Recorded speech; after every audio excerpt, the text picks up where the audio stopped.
நீங்க ப்ராப்பரா ரெஸ்பாண்ட் பண்ணிருந்தா நாங்க எஸ்பி ஆபீஸ் போக வேண்டிய தேவை வந்திருக்காது. நாங்க ஸ்டேஷனுக்கு வந்திருந்தப்போ நீங்க மதிக்கல. இப்போ எஸ்பி ஆபீஸ் போனதுனால தானே வீடு தேடி வந்து விசாரிக்கிறீங்க. ஏய் மதி, வாயை போடு.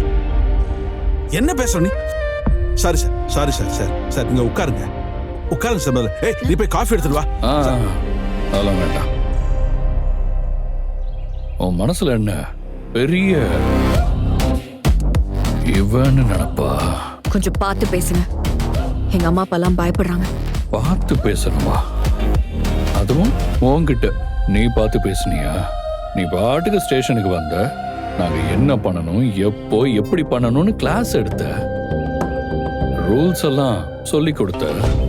உன் அவசரத்துக்கு எதுவும் பண்ண முடியாதுன்னு சொன்ன உடனே அப்படியே எஸ்பி ஆஃபீஸ்க்கு போயிட்ட.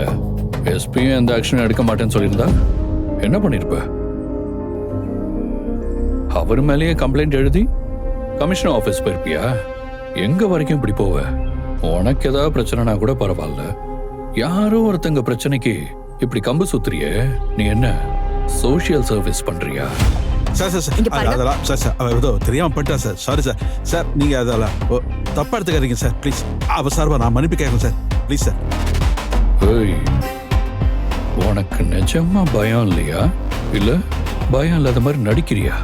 நான் நினைச்சா ஒரு நிமிஷத்துல என்ன வேணா செய்வேன். இப்ப எதுக்கு சார் எங்க அப்பா அம்மா எல்லாம் பயப்படுற மாதிரி நடந்துக்கிறீங்க? இதுவே தப்பு தான். இதே நான் ஒரு கம்ப்ளைண்ட் பண்ண முடியும். என்ன மிரட்டுறியா? என் ஸ்டேஷனுக்கே வந்து என் கண்ட்ரோல்ல இருக்கிற ஸ்டேஷன்ல நான் என்ன எப்ப பண்ணணும்னு நான் தான் முடிவு பண்ணுவேன். அங்க நான் வச்சதுதான் சட்டம்.